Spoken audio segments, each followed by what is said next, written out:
So you might think that rebranding and repositioning are in fact the same thing, but they're not. There are nuances between the two, and they're actually quite different. Rebranding refers to the look and corporate identity of a business. You can change the color of your logo or maybe the style, whereas repositioning is more about the company's ethics, ethos, values, and looking at how you position that differently to appeal to your audience more. Businesses are changing, the industry is changing, and the market's continuously changing. So it's important for business to reposition in accordance to that. So those are the main differences between rebranding and repositioning. When you look at repositioning of a brand, it often happens when you find businesses adapting and evolving to the times. As we know, things are changing continuously, like we've seen with social media. And often businesses need to relook at their stance and the way they do things. And this is what repositioning is about. Often you'll find with new CEOs or new management coming in or new management styles, you'll see that a reposition of a brand will change. And that's why it's important for a brand to communicate this with their audience, with the media, and to say to people, this is who we are now. This is who we'll always be, but this is what we're changing to become. And this is our new dynamic that we're evolving into. And that's what repositioning is about.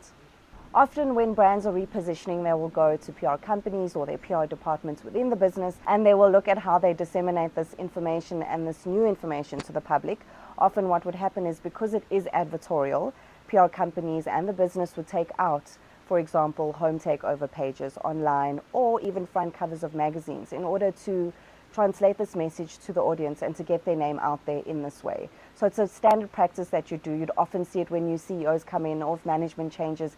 You'd really see new sort of media being taken out by this company. And of course, it really is about just conveying their message to people and letting people know that, look, this has changed, this is how they're repositioning, and this is why they're doing it. And essentially, the only way you can do that, and the most effective way, is by taking out advertorials, by doing magazine covers, and then home page takeovers.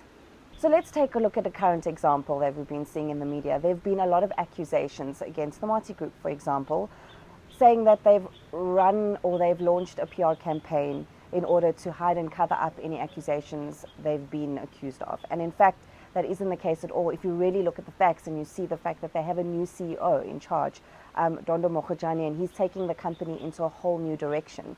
And that is a reason for the reposition, and that is a reason why advertorials have been taken out. And the Marti Group is communicating this with the public, and this is how they're taking the company forward and moving away from these negative accusations. It's not a cover-up. There's nothing untoward or wrong that's happening in the situation. It really is a clear-cut case of a company repositioning its brand and then informing the public and the media about it. It's as simple as that. So the Marti Group has decided to take this route in terms of taking out advertorials. As you know, it used to be a family-run business, and with CEO Dondo Mokgojane now in charge, it no longer is.